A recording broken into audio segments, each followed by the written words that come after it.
फिर इनकी आती है प्रकृतिवादी शिक्षा की विशेषता, कि प्रकृतिवादी जो शिक्षा की वकालत करते तो उसमें क्या क्या कहते हैं। इनका नारा है प्रकृति की ओर लौटो, ठीक है, क्योंकि प्रकृति को ही बालक की एकमात्र शिक्षिका मानते हैं कि प्रकृति ही, नेचर ही सबसे अच्छा टीचर है। तो हमें प्रकृति के प्रांगण में ही शिक्षा ग्रहण करनी चाहिए और प्रकृति ही बालक की प्रकृति के अनुकूल शिक्षा देनी चाहिए। और ये सारी चीजें इन्होंने, रूसो ने अपनी पुस्तक ए मील एंड एजुकेशन में लिखी है।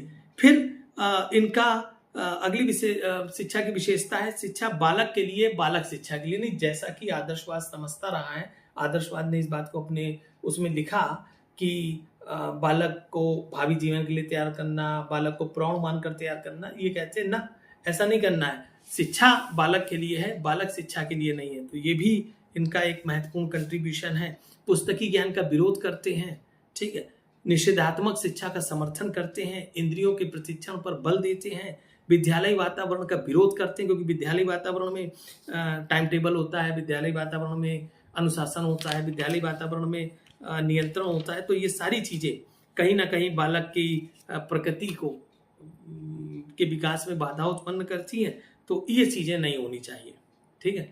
तो इस तरह से इनकी शिक्षा में बाल केंद्रित शिक्षा पर जोर देते हैं, आंतरिक प्रकृति के अनुसार शिक्षा देने पर बल देते हैं, बालक की स्वतंत्रता के हिमायती हैं और प्रगतिशील शिक्षा के समर्थक है। प्रगतिशील मतलब प्रोग्रेसिव एजुकेशन।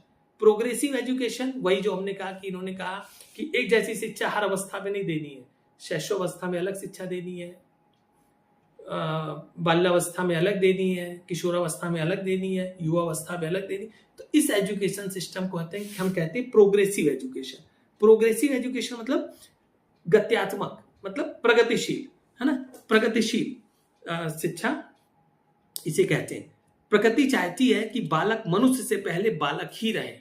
प्रकृति चाहती है कि बालक मनुष्य से पहले बालक ही रहे। यदि हम इस क्रम को बदलेंगे तो हम ऐसे फल उत्पन्न करेंगे जिसमें जो पके नहीं होंगे, जिसमें गंध नहीं होगी। मतलब हम पहले ही बच्चों को निषेधात्मक शिक्षा आप लोगों को समझ में आ ही गई होगी। मतलब शुरू के 5 साल उसको नई शिक्षा देनी है और जो शिक्षा देनी है तो उसको केवल इतना बताना है क्या नहीं करना है। इसी को निगेटिव एजुकेशन इन्होंने कहा है। इनके अनुसार बालक शिक्षा का केंद्र है। ये सबसे बड़ी इनकी विशेषता है कि बालक को शिक्षा में के केंद्र में रख दिया और इसी के फलस्वरूप इन्हीं के ही योगदान से बाल मनोविज्ञान बना, किशोर मनोविज्ञान बना, ठीक है, शिक्षा मनोविज्ञान बना, ठीक है, विकासात्मक मनोविज्ञान बना। मतलब जो इन्होंने विचार प्रस्तुत किए तो उससे कई सारी ब्रांचेस स्थापित हुई, क्योंकि हर ब्रांच में अलग अलग चीजें कही गई। तो उस आधार पर दर्शन जो मनोविज्ञान दर्शन से अलग हुआ। इसमें प्रगतिवादियों का बहुत बड़ा योगदान है ना। और दर्शन तो लक्ष्य निर्धारित करता है, दर्शन तो शिक्षा के लिए क्या उद्देश्य होंगे, क्या लक्ष्य होंगे ये बताता है, और उसकी प्राप्ति कैसे होगी ये हमारी शिक्षा तय करती है, ये मनोविज्ञान तय करता है।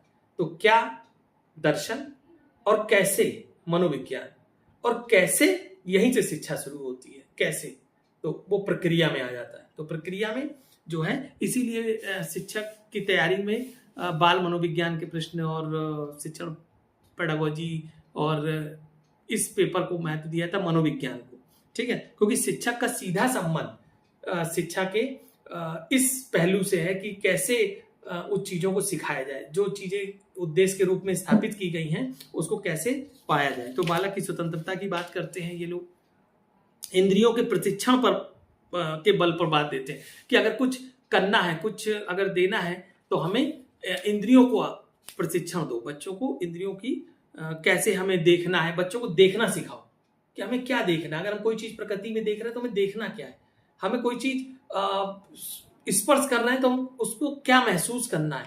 तो अगर हम इंद्रियों का प्रशिक्षण देंगे तो हम बेहतर सीख पाएंगे, क्योंकि ज्ञान को बाहर ठूसने, बलपूर्वक बाहर से ठूसने के ये विरोधी थे और उसके स्थान पर ये खुद अंतर से ही बच्चों को इंद्रियों द्वारा जो ज्ञान प्राप्त हो रहा उसको महसूस करने पर ये बल देते थे।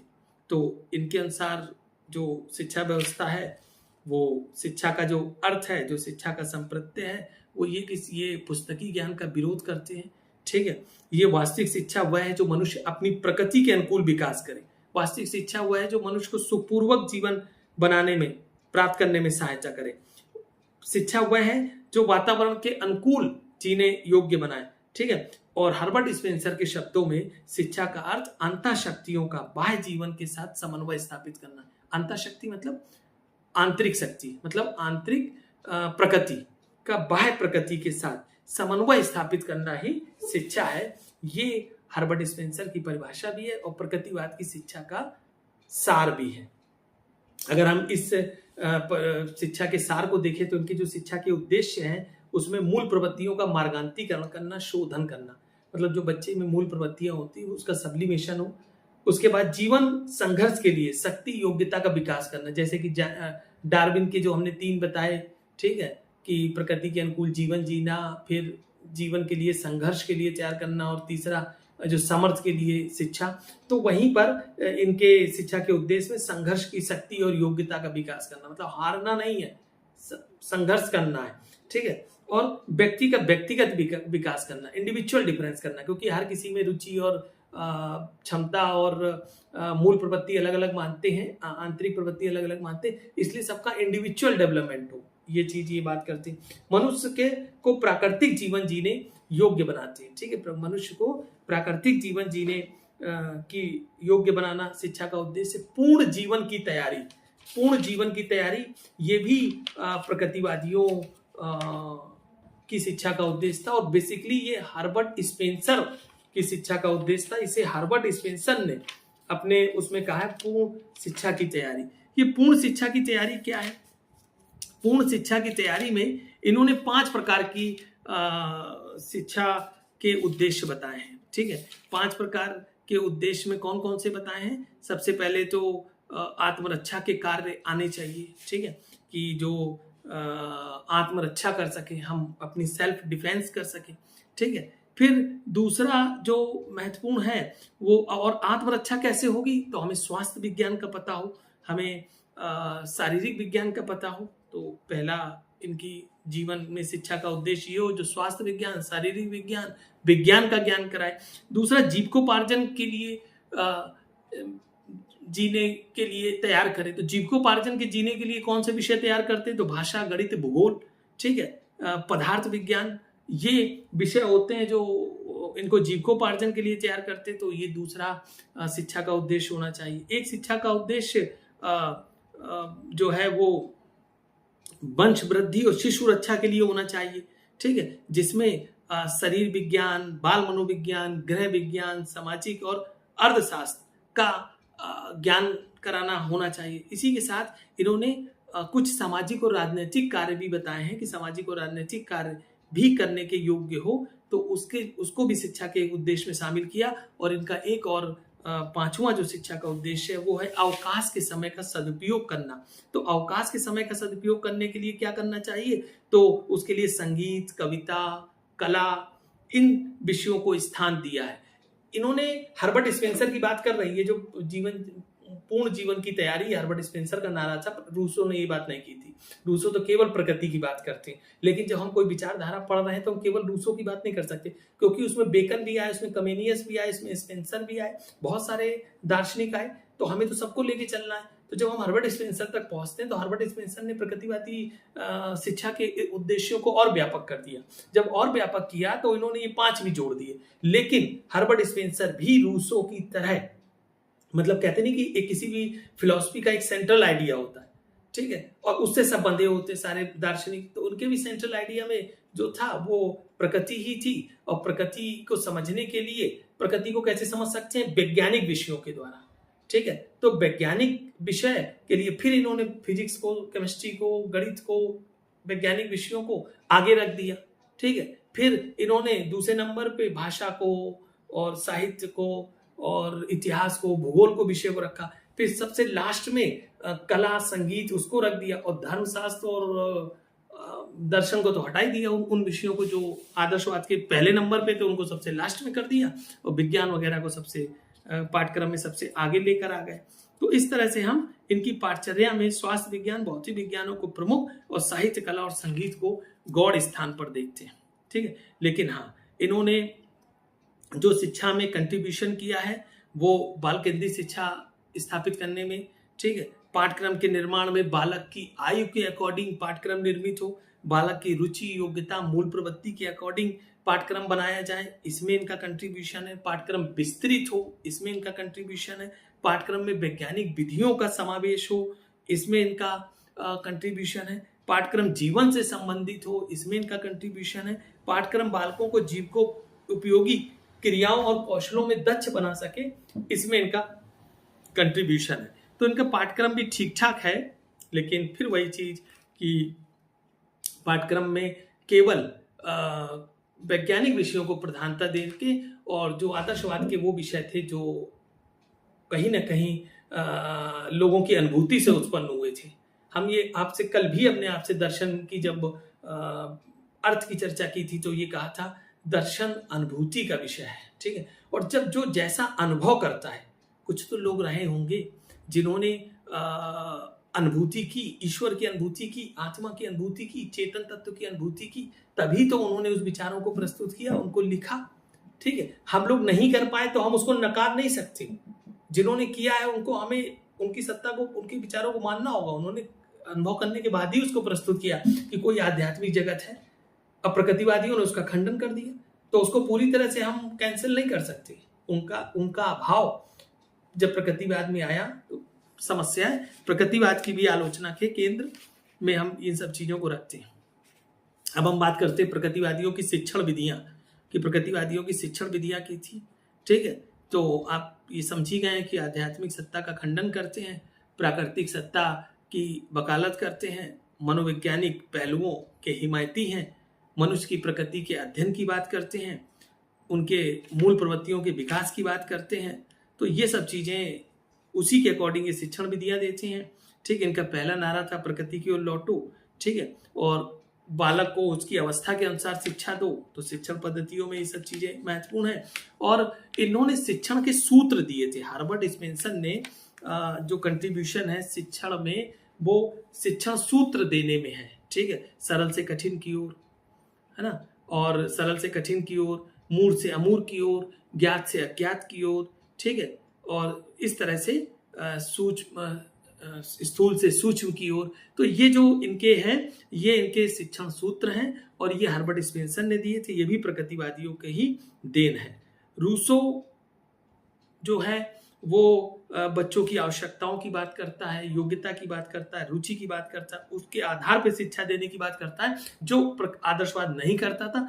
इस आधार पर इनकी प्रशंसा होती है। ये शिक्षा में जो बाल केंद्रित व्यवस्था लेकर आए हैं, ये प्रकृतिवाद की ही देन है।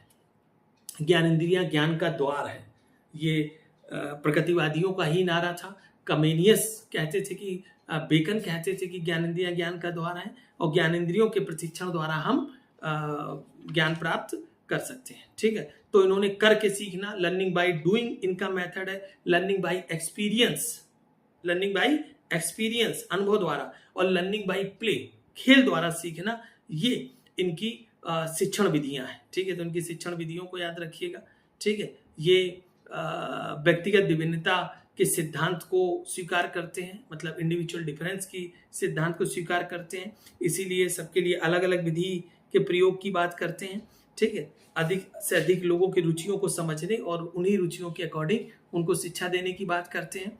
खेल द्वारा सीखना, अनुभव द्वारा सीखना, निरीक्षण द्वारा सीखना, ठीक है, डाल्टन पद्धति द्वारा सीखना, ह्यूरिस्टिक पद्धति द्वारा सीखना और खेल विधि द्वारा सीखना, ठीक है, मॉन्टेसरी पद्धति द्वारा सीखना, ये सब इनकी शिक्षण विधियां हैं।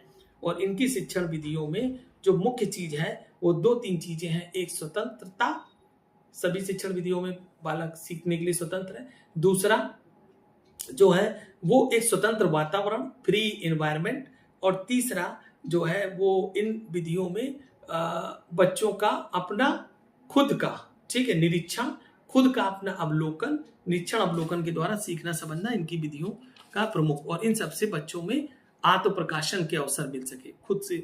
इसके बाद आता है इनके शिक्षक। तो अगर हम प्रकृतिवादी शिक्षक को देखें तो रूसो तो कहते हैं कि सर्वश्रेष्ठ शिक्षिका प्रकृति है, ठीक है, और मानवीय शिक्षक की आवश्यकता इस दर्शन के अनुसार नहीं है, किसी मानव शिक्षक की आवश्यकता नहीं है ना। रूसो को मानना था कि बालक साधु प्रकृति का होता है और उसका स्वाभाविक विकास प्राकृतिक वातावरण में हो सकता है। इस समाज के दूषित वातावरण में रहने से बालक दूषित हो जाता है। बालक को इनसे दूर रखना है, ठीक है। शुरू के जो प्रकृतिवादी विचारक हैं वो कट्टर प्रकृतिवादी हैं, तो वो शिक्षक की आवश्यकता नहीं मानते, लेकिन हमेशा ऐसा नहीं रहा। बाद में आगे आने वाले प्रकृतिवादियों ने शिक्षक को आवश्यक माना है, शिक्षक की भूमिका मित्रवत मानी है, शिक्षक की भूमिका फैसिलिटेटर की मानी है। शिक्षक को छात्रों के लिए एक ऐसा एनवायरनमेंट तैयार करना है जिस एनवायरनमेंट में वो बच्चा अपना नैसर्गिक विकास, अपना प्राकृतिक स्वाभाविक विकास कर सके, जिसमें कोई बाधा ना हो बच्चे के लिए, और बच्चा उस वातावरण में रह के अपनी प्रकृति के अनुकूल वास्तविक प्रकृति में सरवाइव कर सके। तो ये शिक्षक से किसी प्रकार के ज्ञान देने की बात नहीं करते कि आपको अपना ज्ञान देना है। आपको बस ज्ञान के लिए बच्चों को तैयार करना है, इंद्रियों का प्रशिक्षण देना है, 100 अनुभव के अवसर देने हैं, बच्चा खुद से सीखेगा। यानी कि अगर आपसे आता है क्वेश्चन कि कौन सा दर्शन है जिसमें शिक्षक का स्थान पर्दे के पीछे है, तो ये प्रकृतिवाद है जिसमें शिक्षक का स्थान पर्दे के पीछे है। इसमें शिक्षक एक निरीक्षण करता है, ऑब्जर्वर है, ठीक है, जो बच्चों को कार्य करते हुए देखेगा और बच्चे स्वयं से स्वाभाविक विकास करते हुए सीखेंगे। तो इनकी जो शिक्षक की भूमिका है वो एक पर्दे के पीछे की तरह की है, ठीक है। और शिक्षक स्वयं, ठीक, अभिनेता के रूप में, विद्यार्थी स्वयं अभिनेता के रूप में रोल प्ले करेंगे और शिक्षक पर्दे के पीछे उनके रोल को देखेंगे, ठीक है, और उनको इस लायक तैयार करेंगे, उनको वो वातावरण की सारी चीजें देंगे जिससे वो बेहतर रोल प्ले कर सके। ये तो टीचर की भूमिका। अगर हम स्टूडेंट की भूमिका देखें तो आप देख ही रहे हैं सारी चीजें किसके सेंट्रलाइज हैं, स्टूडेंट के, ठीक है। और पूर्णतः बाल केंद्रित दर्शन है।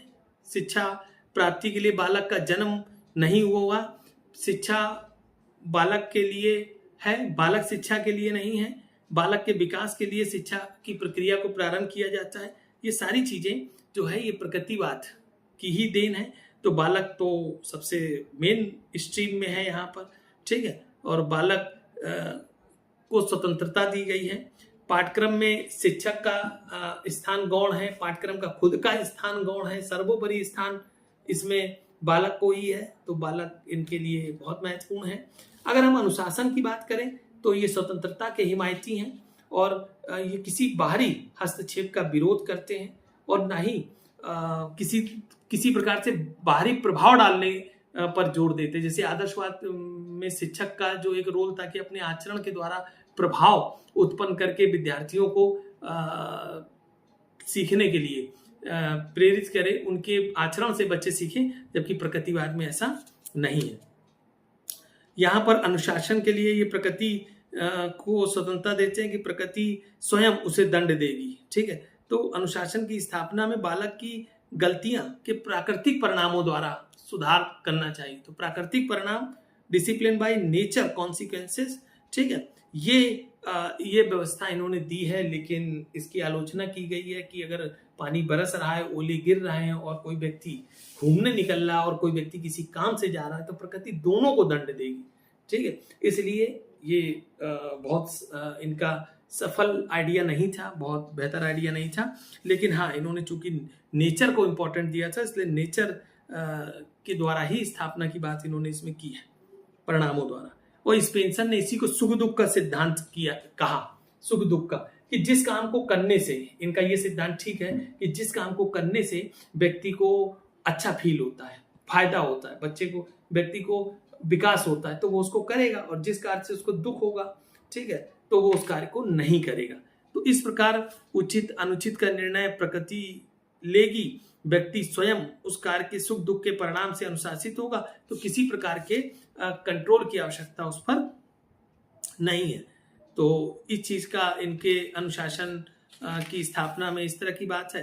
अगर विद्यालय को देखें तो ये भी शुरुआती जो प्रकृतिवादी दार्शनिक है वो किसी प्रकार की विद्यालय की स्थापना को आवश्यक नहीं मानते, और यदि विद्यालय आवश्यक है तो प्रकृति की गोद में होना चाहिए, प्राकृतिक वातावरण में ही विद्यार्थी को सीखने का अवसर मिलना चाहिए, और बालक को किसी प्रकार के बंधन से ये मुक्त रखना चाहते हैं। तो विद्यालय का वातावरण बहुत अधिक उन्मुक्त रखना चाहते हैं, जहाँ सीखने की बच्चे में इच्छा जागृत हो, अच्छाइयों और बुराइयों में अंतर करते हुए बच्चा स्वयं से अपने स्वाभाविक विकास कर सके, स्वतंत्र उसको पर्यावरण मिले, प्रकृतिवादी विद्यालय में कोई समय सारणी ना हो और कार्य करने के लिए प्रकृति स्वयं समय निर्धारित करती है, तो प्रकृति के ही निर्धारित समय के अनुसार बच्चा अपना खुद का समय तय करे कब क्या करना है।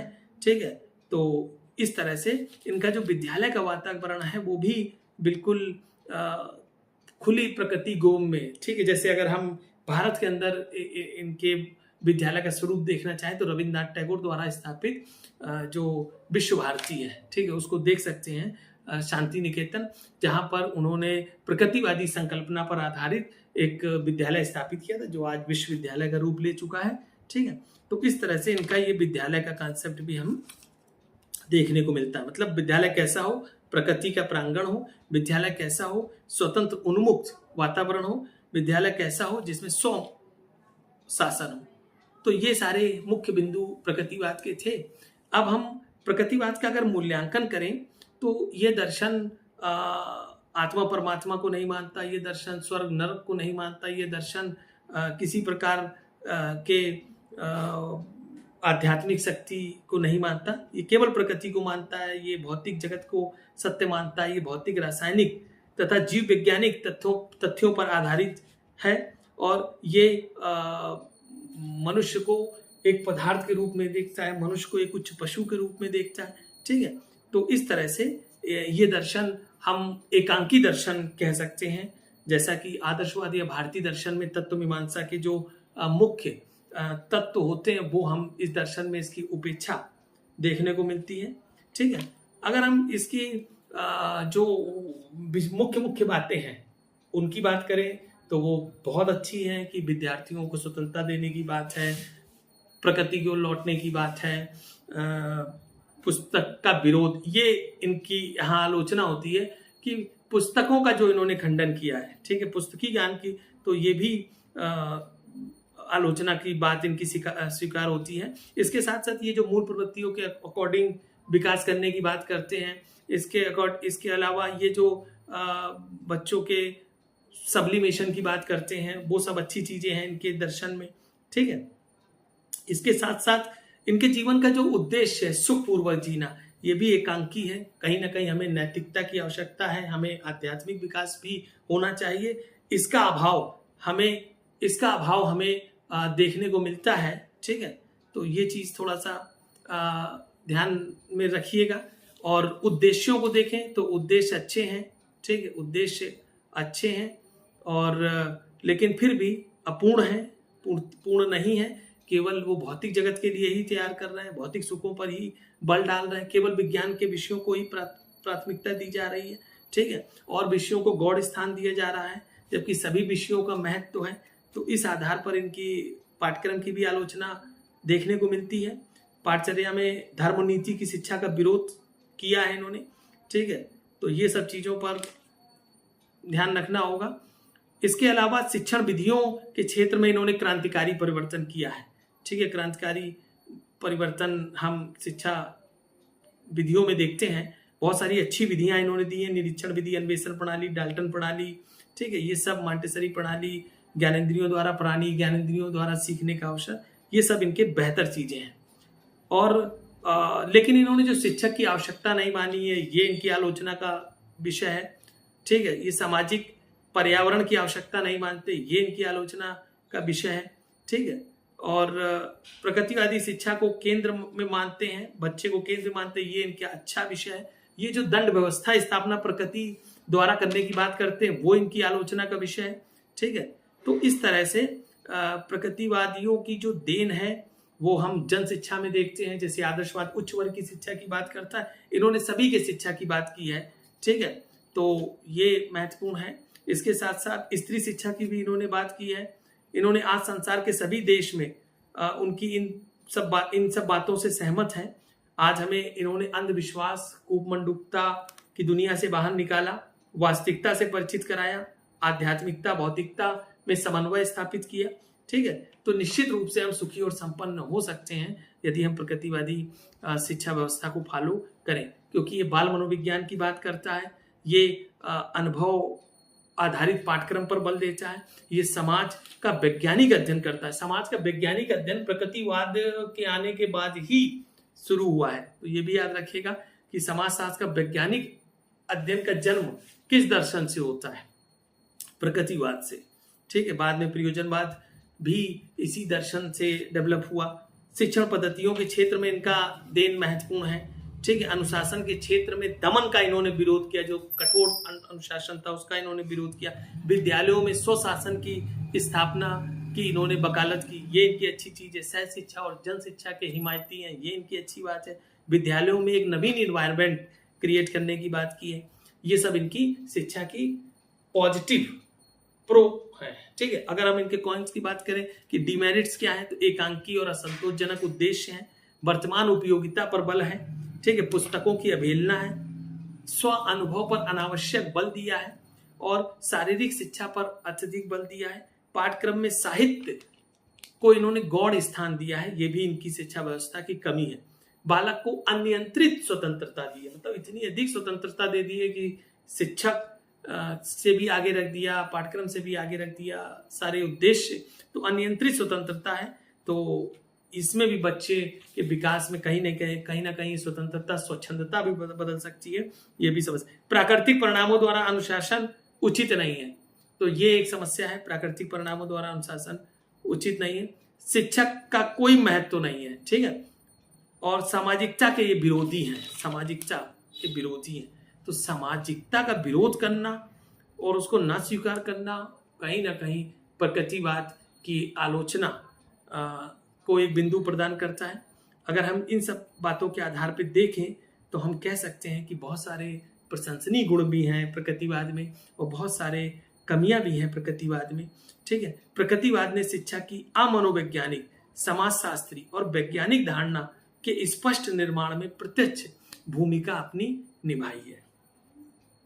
तो प्रकृतिवाद को हम लोगों ने जिस तरह से समझा, ठीक है, इनकी तत्व मीमांसा, ज्ञान मीमांसा, आचार मीमांसा और शिक्षा में उनके इम्पैक्ट का, आज वर्तमान में हम शिक्षा में बहुत बड़ा इम्पैक्ट प्रकृतिवाद का देख रहे हैं कि जिस तरह से आज शिक्षा बाल केंद्रित हुई है, जिस प्रकार से बाल केंद्रित मनोविज्ञान का हम शिक्षा में प्रयोग देख रहे हैं, ये सब प्रकृतिवाद की देन है। लेकिन उसके बावजूद पूरी तरह से शिक्षा प्रकृतिवादी नहीं हुई। समय सारणी है, विद्यालय कृत्रिम स्थानों पर भी हैं। ठीक है, तो पूर्णतया कोई एक दर्शन अकेला काफी नहीं है किसी बच्चे के विकास के लिए या किसी भी समाज के लिए। सब दर्शनों से जो बेहतर अच्छी चीजें होती हैं वो ली गई हैं। तो हम प्रकृतिवाद की जितनी प्रशंसनीय चीजें हैं उनको ली हैं, प्रकृतिवाद की जो कमियां हैं उनको छोड़कर आज के आधुनिक विद्यालयों में हम प्रकृतिवाद का योगदान देखते हैं।